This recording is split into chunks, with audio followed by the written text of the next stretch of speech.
우리가 이제 창세기의 대단원의 막을 오늘로써 이제 마무리가 되는데요. 특별히 이제 마지막 인물인 이 요셉에 대해서 우리가 함께 살펴봤습니다. 지난 시간에는 우리가 요셉에서 그 4번의 옷을 갈아입는다고 했잖아요. 그 옷을 갈아입으면서 그의 인생이 어떻게 변화가 되었는지 함께 살펴보았습니다. 그의 신분이 어떻게 변화되었습니까? 처음 아들의 신분에서 이제 노예의 신분으로, 이제 노예의 신분에서 이제 죄수의 신분으로, 죄인의 신분으로 가고, 죄인의 신분에서 애굽 나라의 총리의 신분이 되죠. 이렇게 그의 신분이 계속적으로 변하였지만 변하지 않았던 것이 있습니다. 그게 무엇일까요? 변하지 않았던 것은 요셉은 언제 어디서든지 늘 하나님이 함께 하셨습니다. 아멘이시죠? 그리고 요셉이 머물러 있는 그 곳, 어느 곳에 있든지 늘 하나님께서 형통케 하셨습니다. 믿으십니까? 바로 이것이 그 요셉을 하나님이 계속적으로 인도하신다는 것을 우리가 알 수가 있습니다. 그렇다면 이토록 하나님께서 이렇게 요셉을 형통의 사람으로 계속 만들어 가시는 이유가 무엇일까요? 단지 요셉 한 사람만을 그냥 총리로 세우기 위한 목적이었을까요? 우리가 이것을 알기 위해서는 잠시 그 아브라함 시대에 그 하나님께서 아브라함에게 예언하신 그 약속의 말씀을 우리가 함께 살펴보면 참 도움이 됩니다. 우리 그 부분이 창세기 15장 13절, 14절인데요. 우리 그 부분을 한번 같이 봉독해 보겠습니다. 시작. 여호와께서 아브라함에게 이르시되 너는 반드시 알라. 네 자손이 이방에서 객이 되어 그들을 섬기겠고 그들은 400년 동안 내 자손을 괴롭히리니 그들이 섬기는 나라를 내가 징벌할지며 그 후에 내 자손이 큰 재물을 이끌고 나오리라. 아멘. 하나님께서는 이 아브라함 이 시대부터 계획하신 것이 있었습니다. 13절에 아까 우리가 살펴봤는데 여기에서 이방에서 객이 된다라는 부분이 있어요. 여기에서 이방 나라는 어떤 나라일까요? 지금 애굽을 의미합니다. 애굽 나라. 그러니까 나중에 때가 되면 아브라함의 후손들이 이제 애굽 나라로 다 갈 것이다. 근데 주인으로 그 땅에 입성하는 것이 아니라 객으로서, 나그네로서, 떠돌이로서 그 땅에 들어갈 것이다. 들어가게 되면 이제 그 후손들은 400년 동안 노예 생활을 할 것이다. 그렇지만 400년이 차면 그 애굽 땅에서 많은 재물을 가지고 나오게 될 것이다 라는 이 예언의 말씀입니다. 바로 이것이 하나님의 큰 그림이었어요. 그리고 하나님의 비전이었고요. 하나님의 꿈이었습니다. 이제 하나님께서는 이 약속의 말씀을 이루시기 위해서 4가지의 일을 하십니다. 자, 궁금하시죠? 자, 과연 4가지의 하나님의 일이 무엇일까? 그 첫 번째 하나님의 일은요, 바로 요셉을 애굽으로 보내는 작업을 하셨어요. 그곳에 보내서 이제 애굽 나라의 서열 2번째 총리가 될 수 있도록 만드시는 작업을 먼저 하나님은 하셨다는 것이죠. 그래서 하나님은 요셉에게 먼저 무엇을 보여줬죠? 그 어린 요셉에게 우리가 지난 시간에 살펴봤듯이 꿈을 보여줬습니다. 한 번만 이렇게 보여주면 보통 우리가 개꿈으로 여기거든요. 그래서 2번의 꿈을 보내줍니다. 한 번의 꿈은 형들의 그 곡식단이 요셉의 곡식단을 향하여 절하는 꿈을 꿨고, 그리고 또 한 번 딱 꿈을 꿨더니 11개의 별이 그리고 해와 달이 요셉을 향하여서 꼭꼭 절하는 그 꿈을 꾸게 되었죠. 그래서 요셉은 이 2개의 꿈을 마음에 간직하고 이제 그 꿈이 자신을 이끌어 가도록 이제 하게 되는 걸 볼 수가 있죠. 근데 그 꿈이 바로 이루어지지 않았습니다. 장장 13년의 고난의 시간을 보내게 됐습니다. 마침내 총리까지 올라가게 됩니다. 자, 이렇게 하나님의 첫 번째 일하심이 이렇게 마무리가 돼요. 그렇죠? 이제 이 요셉을 총리로 딱 먼저 세워놨습니다. 자, 이제 2번째 하나님의 일은 무엇일까요? 그것은 자, 보여주시죠. 한번 읽어볼까요? 시작. 야곱의 가족을 애굽으로 보내심. 예. 이제 야곱의 모든 가족들을 애굽 땅으로 옮겨가야 하는 것이 바로 주님, 하나님의 두 번째 하실 일이었습니다. 그래서 하나님께서는 이것을 위해서 또 굉장히 치밀한 계획을 짜셨죠. 7년간의 풍년과 7년간의 흉년을 이 온 나라에 이제 하나님이 그렇게 만들어 주셨습니다. 그러니까 이제 7년 동안 풍년일 때는 너무 행복했어요. 근데 이제 7년이 마감이 되고 흉년이 시작되니까 어떻게 됩니까? 가나안 땅에까지 비가 오지 않습니다. 기근이 찾아오게 됩니다. 결국 야곱은 자신의 아들들을 다 불러가지고 얘들아, 아무래도 애굽에 가서 먹을 양식을 좀 사와야 되겠다. 딱 부탁합니다. 이제 야곱의 아들 중에 베냐민만 빼고 10명의 아들들이 애굽으로 떠나게 되죠. 그 형제들은 이제 애굽의 궁까지 들어가게 됩니다. 이때 요셉은 그들을 10명의 막 무리지어서 오니까 누군가 굉장히 궁금했겠죠. 딱 보니까 척하면 딱이었겠죠. 형들이네? 딱 그런 생각을 했을 겁니다. 근데 바로 형들을 불러서 내가 요셉이요 했습니까? 안 했습니까? 하지 않았어요. 그냥 그 형들을 딱 불러놓고 시치미를 딱 대고 그들을 정탐꾼으로 간첩으로 몰아세웁니다. 그러니까 그 형들이 얼마나 놀랬겠어요. 그러면서 취조하기 시작하죠. 자, 당신들의 가족을 다 대보시오. 당신들의 형제 다 온 거 맞습니까? 막 이렇게 하나하나 다 이렇게 묻습니다. 형제들은 요셉에게 우리는 결코 정탐꾼이 아닙니다. 막 이렇게 말을 했지만 요셉은 거기에 넘어가지 않고 좋습니다. 그렇다면 당신의 그 시몬을 남겨두고 다 돌아가서 이 막내 아들 베냐민을 데리고 오십시오. 그러면 내가 인정해 주겠습니다. 딱 이렇게 얘기합니다. 그래서 시몬을 볼모로 남겨두고 그 다음에 나머지 9명의 형제들을 다녀오라고 명령합니다. 이제 형제들은 집에 도착해서 이제 아버지 야곱이 그토록 사랑하고 아끼는 그 베냐민을 데려가야 한다고 말을 합니다. 자, 야곱이 처음부터 내줬습니까?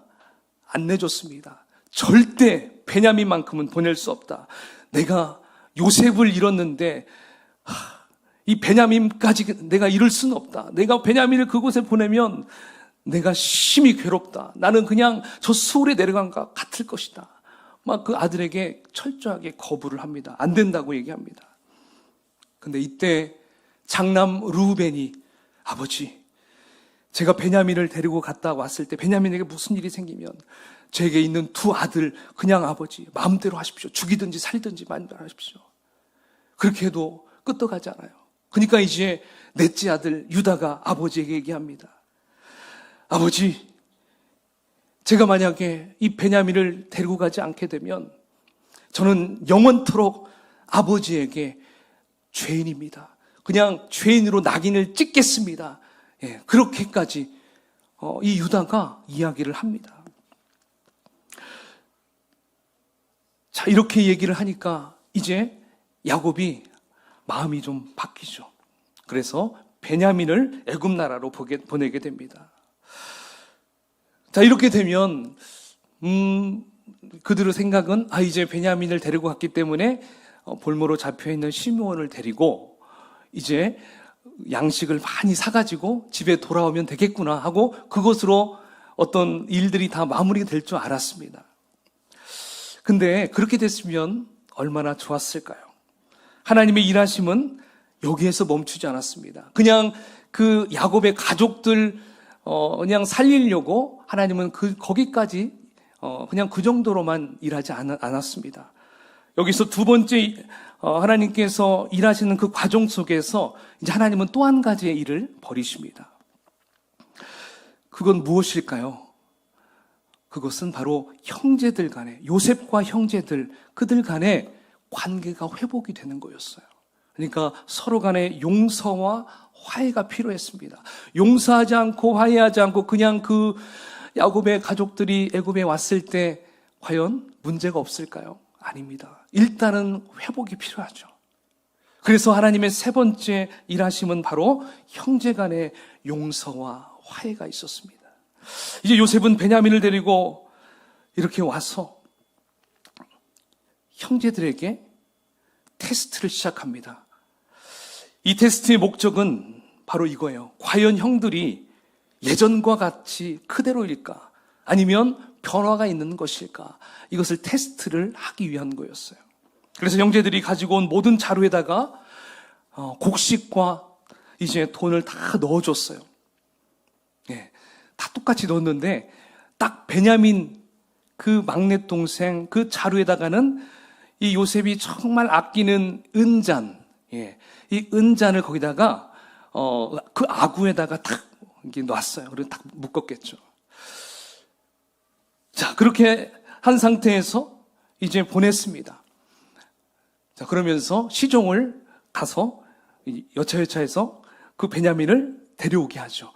그러니까 절도자로, 예, 이 도둑놈으로 몰아세워가지고 베냐민을 다시 데리고 옵니다. 그러니까 그 형제들이 또 함께 다 왔겠죠.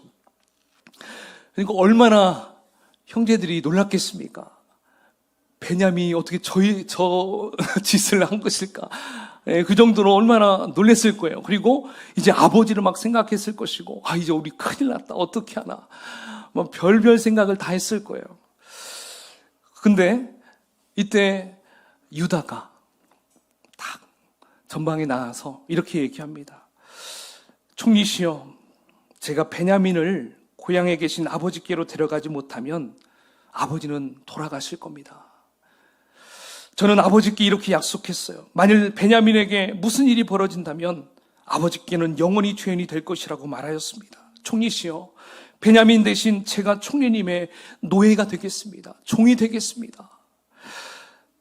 베냐민만큼은 제발 형제들과 함께 아버지 품으로 갈 수 있도록 해주십시오. 여러분, 이 유다가 그 요셉에게 그 자초지정을 다 얘기를 이렇게 합니다. 성경에 보면 이게 굉장히 길어요. 제가 이제 짤막하게 줄여가지고 요약해서 얘기했지만 그 모든 일들을 다 소상하게 얘기를 다 합니다. 그러니까 유다는 정말 자신의 목숨을 내어놓겠다는 자세로 이제 모든 것을 걸고 요셉에게 부탁을 하는 것입니다. 애원을 하고 있습니다. 유다의 이야기를 들은 이 요셉은 이런 생각을 했겠죠. 몇 년 전입니까? 22년 전.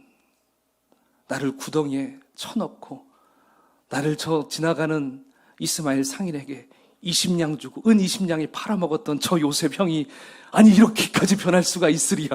이런 생각을 가졌던 것이죠. 요셉의 변화된 모습을 보고 이제 유다의 변화된 모습을 보고 이제 이 요셉은 격정에 차서 그 속에서 막 울컥울컥 눈물을 참으려고 했는데 눈물이 그냥 왈칵 쏟아지는 겁니다. 대성통곡을 하며 울게 되죠. 그러면서 감동의 눈물을 쏟기 시작합니다. 그러면서 이제야 자신의 정체를 형들에게 밝힙니다. 그 부분이 45장 3절입니다. 우리 같이 한번 읽어보겠습니다. 시작. 요셉이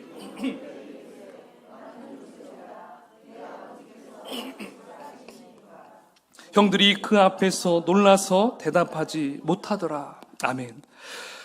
자, 요셉은 자신의 정체를 이렇게 밝혔는데 형들의 반응은 어떻습니까? 형들은 그 요셉의 말이 도저히 믿겨지지가 않았어요. 본문 3절에 나오는 이 놀랐다라는 그 단어의 의미는요, 두려움이 있고요, 당혹함이 있고요, 당황스러움이 있어요. 그러니까 형제들은 요셉의 말을 듣고 반가운 것보다는 먼저 순간 두려웠어요. 초조했어요.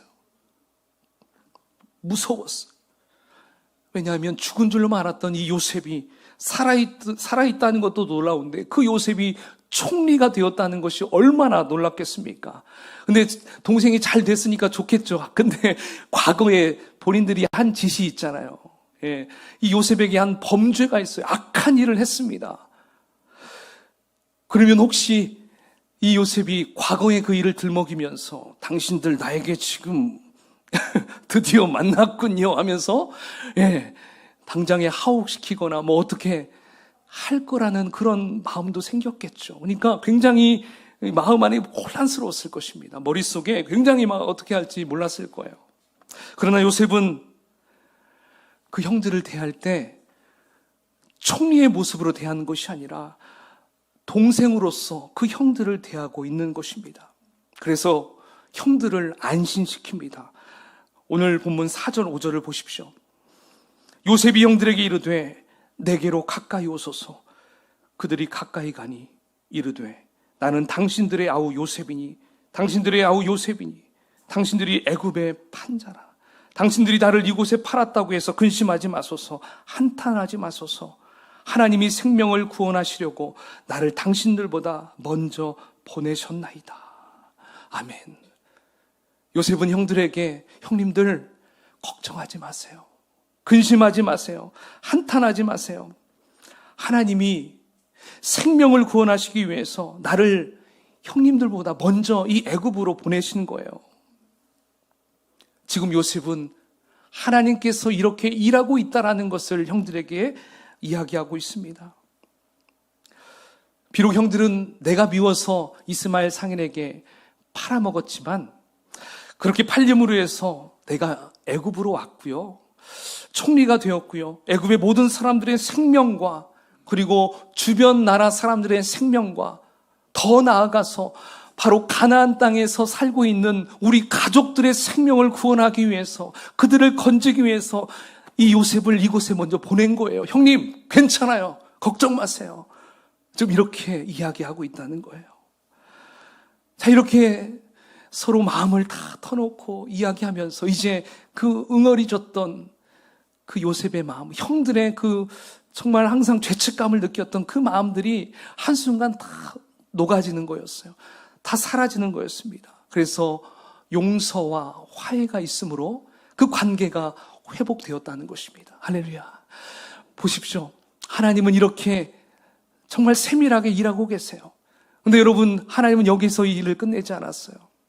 마지막 네 번째 일을 남겨두었습니다. 그 네 번째 일은 바로 이 애굽 나라에 온 이 우리 야곱의 가족들이 어디에 정착하느냐, 이게 또 문제였어요. 하나님은 그 부분까지 세밀하게 생각하셨죠. 여러분, 그들이 정착할 수 있도록 어떤 땅에 보냈습니까? 고센 땅에 보냈습니다. 고센 땅. 야곱의 식구들은 직업이 목축업이었습니다. 그렇기 때문에 넓은 땅이 필요했어요. 그리고 물도 잘 나야 되고요. 풀도 잘.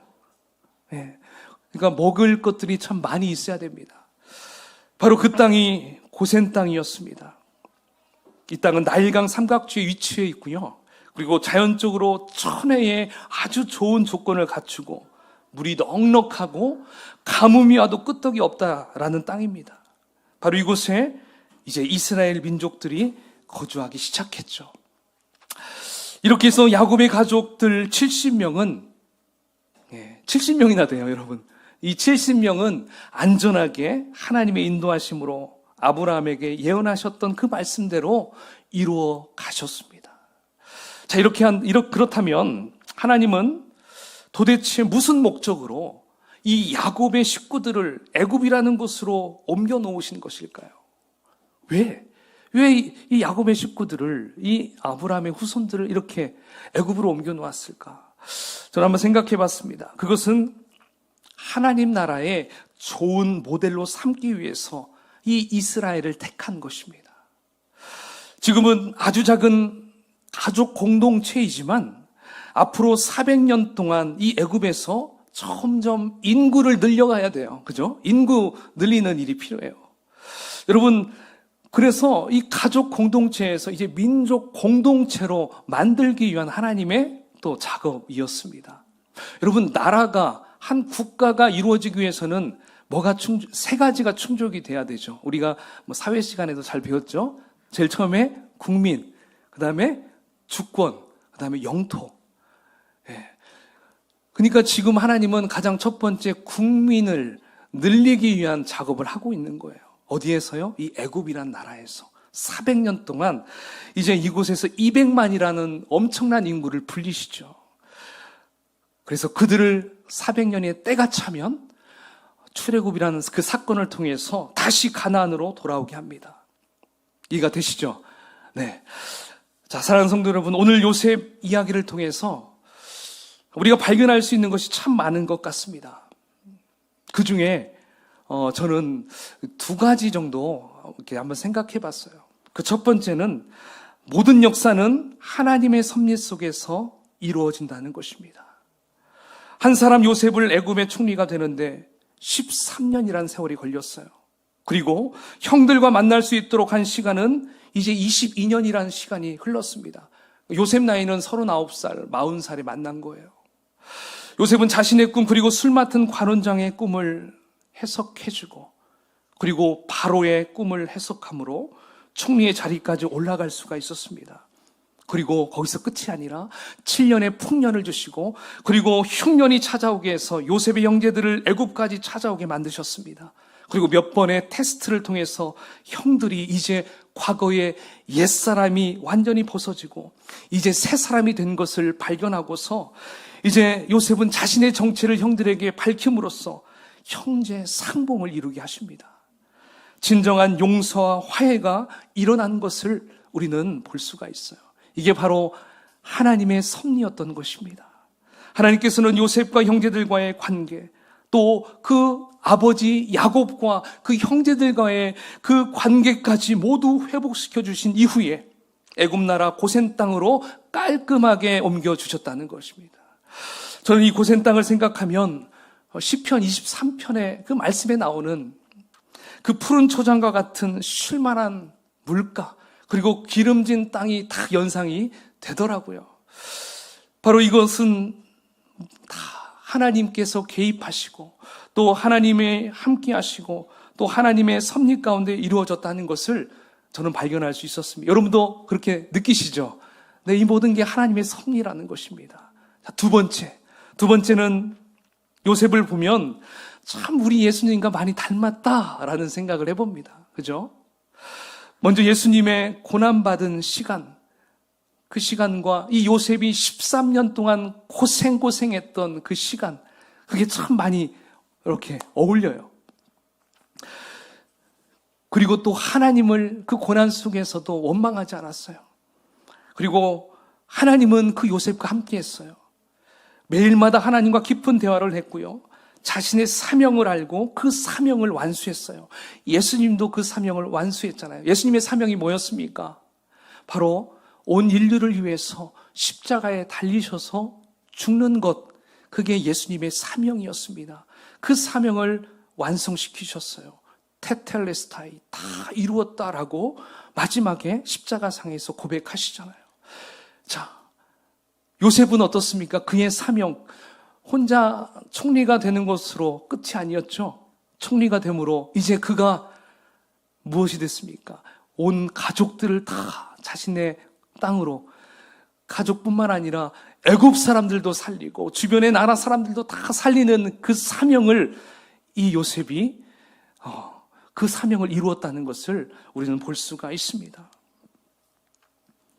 또한 예수님은 그렇게 죽으셔서 그냥 끝일 줄 알았지만 하나님은 그 예수 그리스도를 어떻게 올리셨습니까? 만왕의 왕, 만유의 주로 가장 높은 곳에 올려주셨습니다. 그죠? 그리고 모든 백성이 구원하심이 보좌에 앉으신 우리 하나님과 어린 양께 있도다. 찬양받게 하셨어요. 요셉은 어떻습니까? 그 죄수의 옷을 벗겨버리고 세마포 옷을 입혀서 너는 이제 총리다. 나는 그냥 무늬만 왕이다. 네가 진짜 세력, 진짜 실세다. 네가 이 온 나라를 다 다스려라. 예, 정말 닮은 게 많이 있어요. 너무 참 이 요셉을 보면서 또 예수님을 더 느끼는 그런 시간이 될 수가 있었습니다.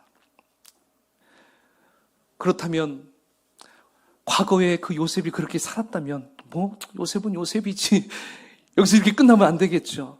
과연 그렇다면 우리는 어떻게 살아가야 할까요? 결론입니다. 우리는 이 시대에 작은 요셉이 되어야 될 줄 믿습니다. 요셉의 삶에서 가장 중요한 것은 총리가 된 것이 아니에요. 그가 고난 중에도 하나님을 만났고 하나님을 믿었다는 것입니다. 머리로만 믿고 끝난 것이 아니라 그 하나님과 늘 동행했다는 것입니다.